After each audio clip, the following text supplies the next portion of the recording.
Hello, and welcome to another Warcraft 3 audio commentary. This is your host, ScryMind, once again, and this is going to be a human versus human match. Ready to work.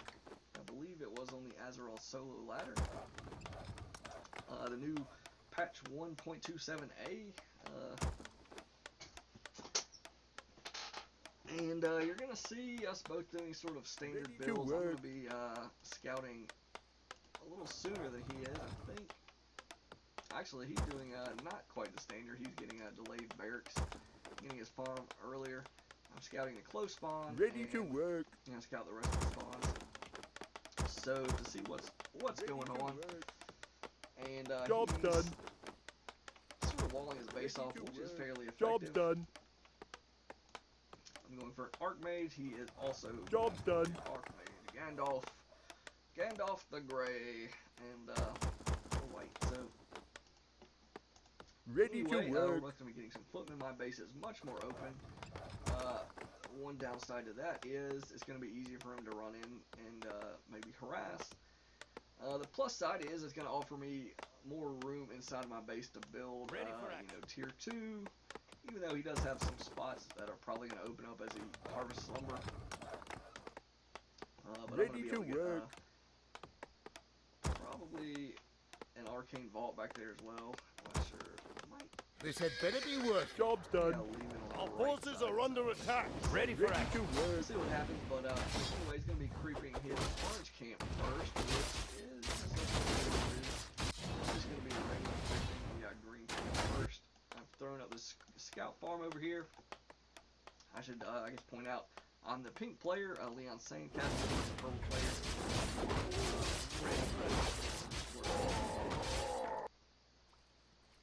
So, yeah, I should have picked up that Cloak of Shadows, but I didn't, so that's annoying. He's going to run his peasant into the turtles, and so I don't get the experience, but he does lose the peasant. So he is down a peasant, so technically, I'm winning, no. But job's done. Ready for experience. Ready to work.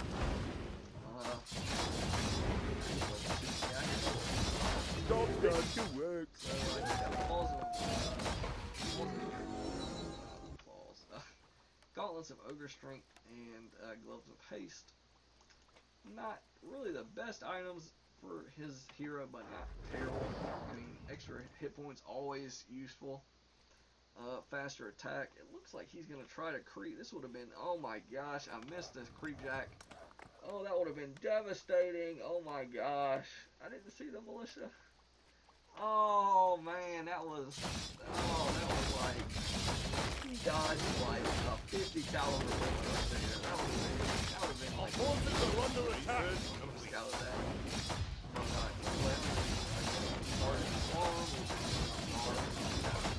Job's done. I love it so get level 3 as fast as you can in these matchups, but I was going to poke around and see what was up. I should have looked at his item exactly where he prepped. I need to go harass his presence immediately. Dude, I don't think I do that. It's really dumb on my part. I'm like, oh, I'm going to fight these folks and show how good at micro I am when I could have just devastated his economy if I found this expansion. So, really unfortunate there for me, and again, I'm gonna go ahead and like, oh, job's done. The face. That was a new mistake. Job's done. Job's I mean, done. That's sort of a subtle Our point forces to look are at under items attack. and say, oh, we might be expanding, but you need to do that. Like, even if you're not the top tier player, if you get a chance to just look at random items, things like no time, job's done, and you can get sort of an idea. I should, he's level 3. I should have been like, okay, he's crept these 2 spots. He wasn't at the shop. I mean, it's like neon blinking sign, like crept one of the gold mine, most likely the closest one. Upgrade complete. Probably as expanding because he was still tier 1. So there's another flashing sign that I was just like I was totally oblivious to. But I am going to be the one to hit tier 2 first. So that's something I'm going to try to take advantage of, obviously. Fast building these arcane sanctums. come back at his base. Our forces are under attack. Your town is under siege. Job done. Got level 3 now. I picked up new accuracy, which is like not great, but Job done. whatever. I probably assume boots slipping of agility and other garbage. So Our forces are under attack. that's the best item I have right now. But you know, it's not. It's extra damage, extra mana, but you know, it's about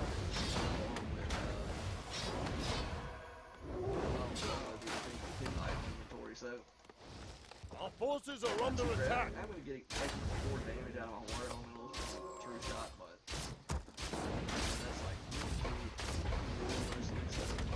I've actually gone for a blood mage here. I've really been liking the blood mage lately. A lot of pro players have been starting to mix them in there, and you know, there used to be players that would go like blood mage first, solo blood mage, and like do that play style. And you know, some players were incredibly strong with that, and one of the reasons I think is the blood mage is with really good micro. The ceiling is like incredibly high. Not really bad. He increased speed. Was able to chase. Our hero has fallen. Bad news for me.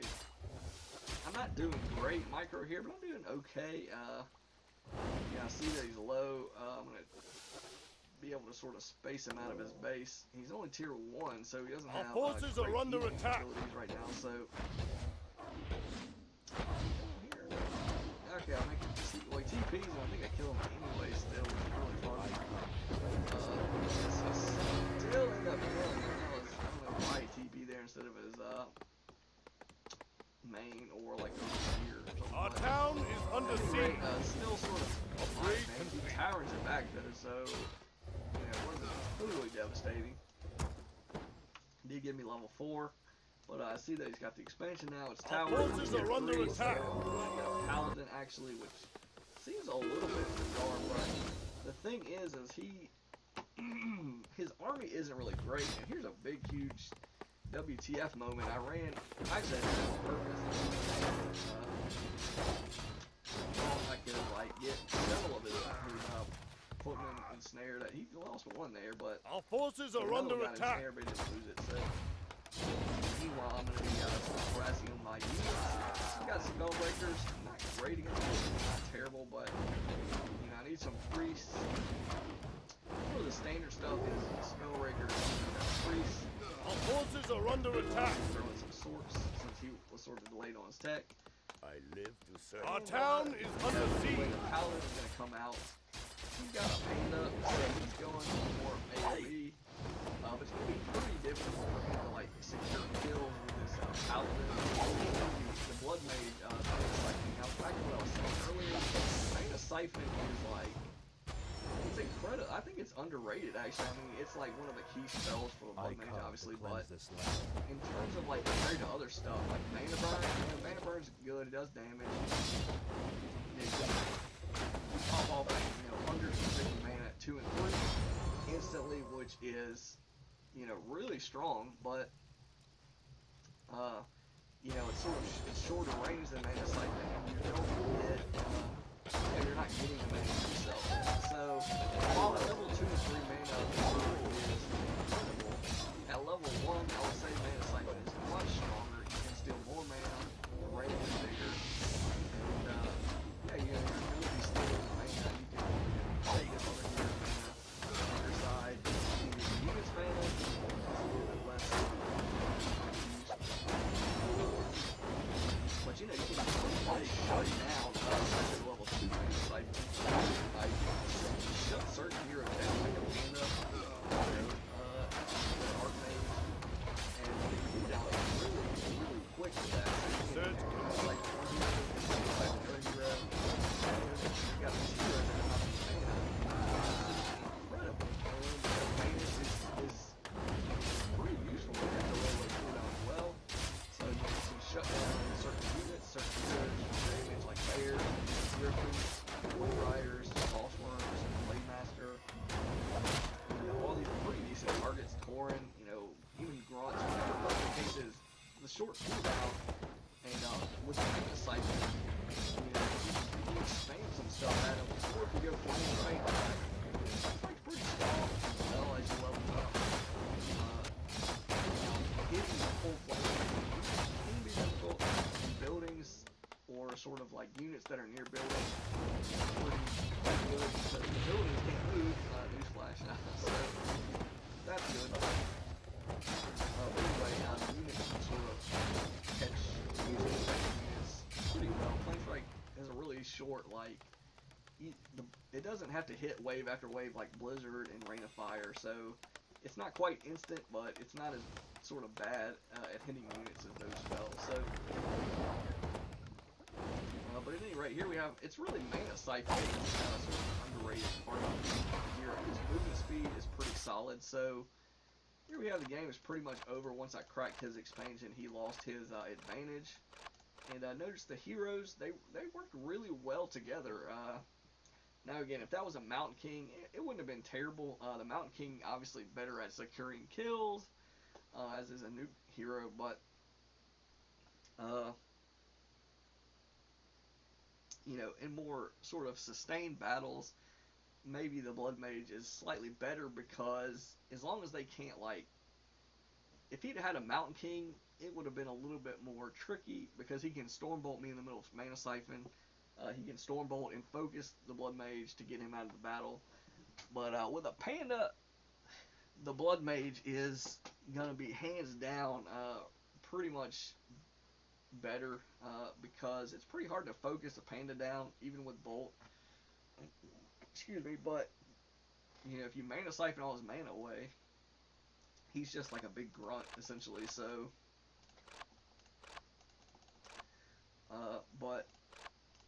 and then, you know, if you use proper spacing, a lot of times you can, you know, like normally if you have an engagement and you have a Blood Mage, yeah, you can start Mana Siphoning them, but they're going to get, usually they're going to get like one volley of their spells off, like with a Panda. They can Drunken Haze and Breath of Fire, and, you know, they got one volley that, you know, does decent damage, and it's a good debuff. You know, and then they're going to not have, usually not have mana the rest of the battle.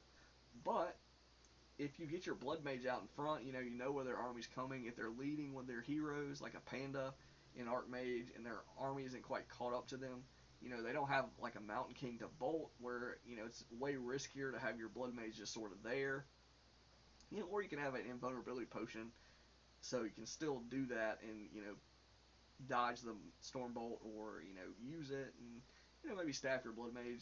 A lot of different scenarios, but the point is sometimes it's possible to space, like if they run their army into your, you know, towards you, you can start stealing their mana before they can get a good volley off. Like, you know, sure, if they have a Mountain King, you don't want to stand out there and take a Stormbolt and get surrounded. But if they have a Panda, like in this scenario, they're not going to want to waste, you know, Drunken Haze or Breath of Fire on a single target. So, you know, either they're going to pull back their Panda, or they're going to keep going and try to get to your Blood Mage and start doing damage to it. You know, at that point you've stolen, you know, however much mana you were able to steal. You know, that's going to be pretty much free. You know, it's going to get them down lower in their mana pool, and then, you know, you can keep doing that if they don't have any sort of like something to lock your hero down, like a Stormbolt, like Slow, Ensnare, Hex, you know, any of these things. If they don't have that, you know, then you can sort of run around willy-nilly with the Blood Mage and steal mana before the actual engagement. And that's going to be pretty strong. And again, the range sort of comes into play there. You know, it's not like mana burn. You don't have to be like right on their hero to do it. You can, you know, they can be a little ways off, and then you can do it. And if they, you know, start to get close enough to where it's dangerous, then you pull back, you know, maybe only steal like, you know, 50 mana, you know, however much mana, 30 mana, but, you know, it's like, you know, it's like level 1 mana burn almost, but you get the mana, so, you know, it's like all these things to keep into a, sort of keep, be aware of. And then the Blood Mage is a ranged hero, so the longer range and being a ranged hero, you know, it's a little bit easier to keep him in the back. He's going to be effective. His spells have long range, so unlike a Demon Hunter who can steal mana, you don't have to run the Blood Mage out into the middle of the danger zone and get him killed, get him tanking a lot of damage. and he's still going to be effective even from the back of your army. Uh, so in that sense, he's pretty versatile. You know, you can go Flame Strike or you can go Banish as your other skill. And like I said, they both have their places. You know, Banish is sort of, I think, also pretty underused. You know, I don't know if people realize that it has such a short cooldown, or you know, they just think that the effect isn't that great. But you know, again, certain armies, you know, an Orc army, you know, maybe they've got like 3 Wind Riders, you know, a handful of Grunts.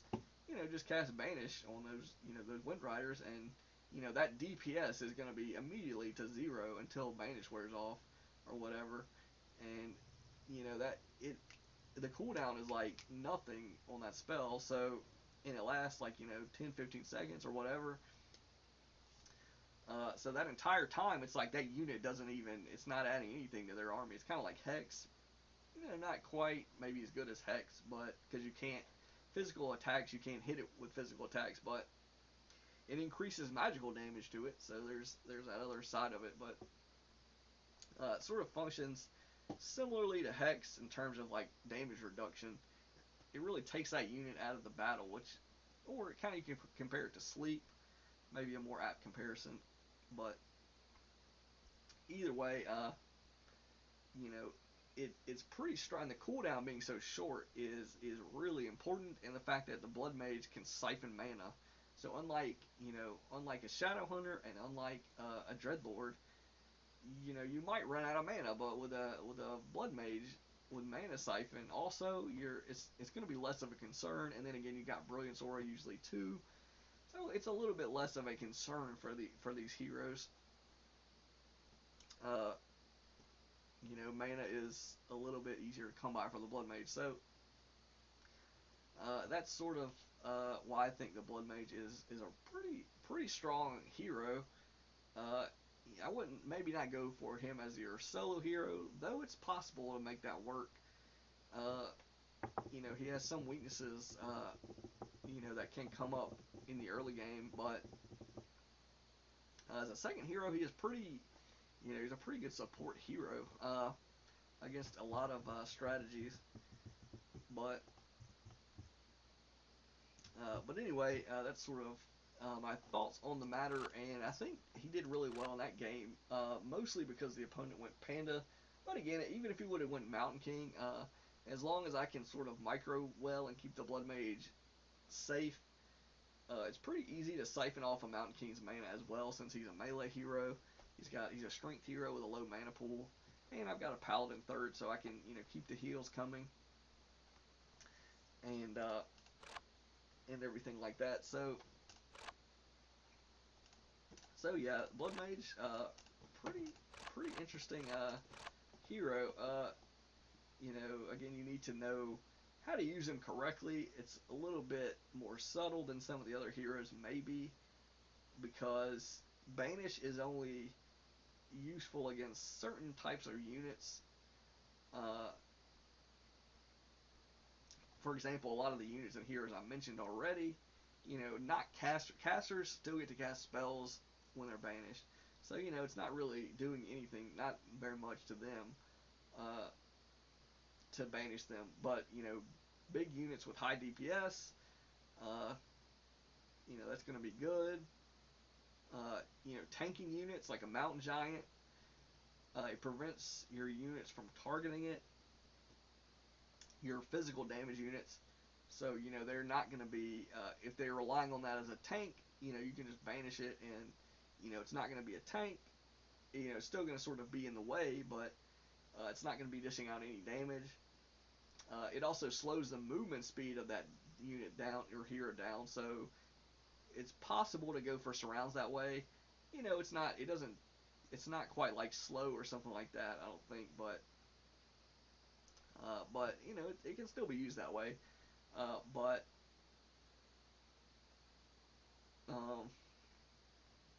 yeah, it makes the unit slow, and it takes away their damage output. So, and it increases magic damage to it. So if you've got an army of Griffins, if you got a Mountain King, if you're casting like Blizzard, kind of interesting. I mean, you could try to banish a bunch of stuff and then cast Blizzard. That actually would do pretty decent if you pulled that off, but you know, it's more of sort of a more sort of going for single targets. I think is the more interesting or sort of easier to do thing. But you got to go for the targets that it's going to be useful against.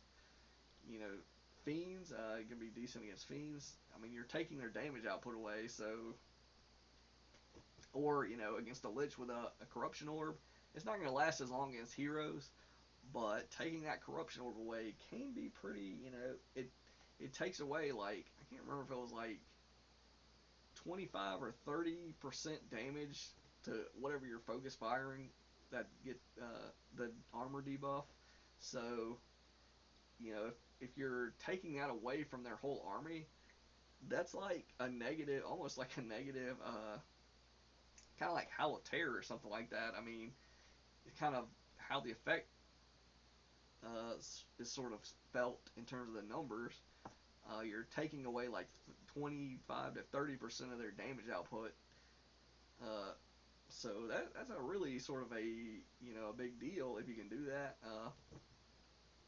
Or again, you know, you just banish individual fiends and you're taking, you know, each one of those fiends out of the damage equation. So, or the Blade Master in case of Orc, Blade Master and Grunts, Wind Riders. You know, you just pick the targets that are, you know, going to be vulnerable and the sort of most damaging. Bears, Wind Riders, Frostworms, you know, all these things, you know, really shut down pretty hard by Banish. So something to think about. I don't know if you can dispel Banish or not. That's another sort of question mark that you would sort of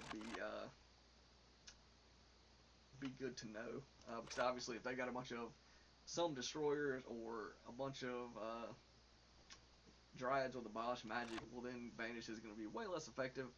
Just like any kind of spell, hex, sleep, you know, all these spells, not as effective against any sort of dispel. So those are things to keep in mind. But again, Mana Siphon's still going to be there. So, and then again, if they have units, you Mana Siphon the units. That's going to be, you know, they have maybe a couple of sorceresses. You know, Mana Siphon those, and then they're going to obviously not have much mana to slow with, and they're just going to be sort of very weak units then.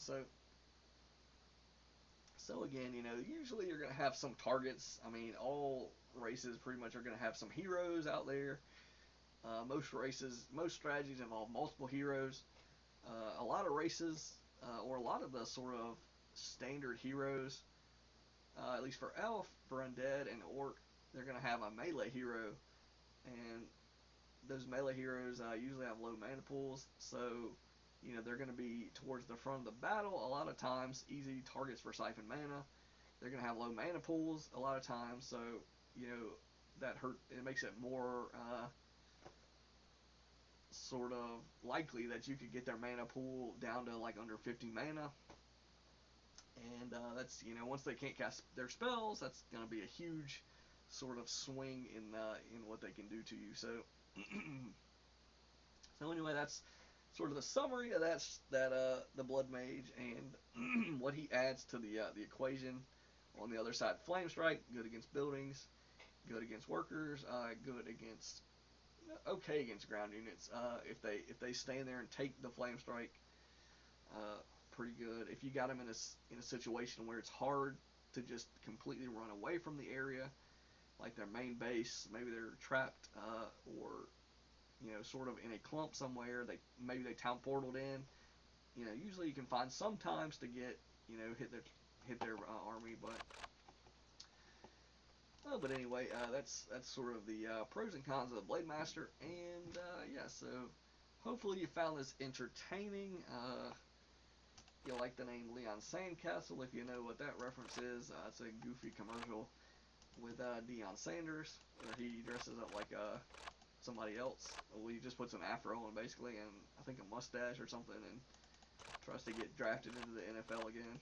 So, but anyway, that is going to be the end of this this one, ScryMind signing out.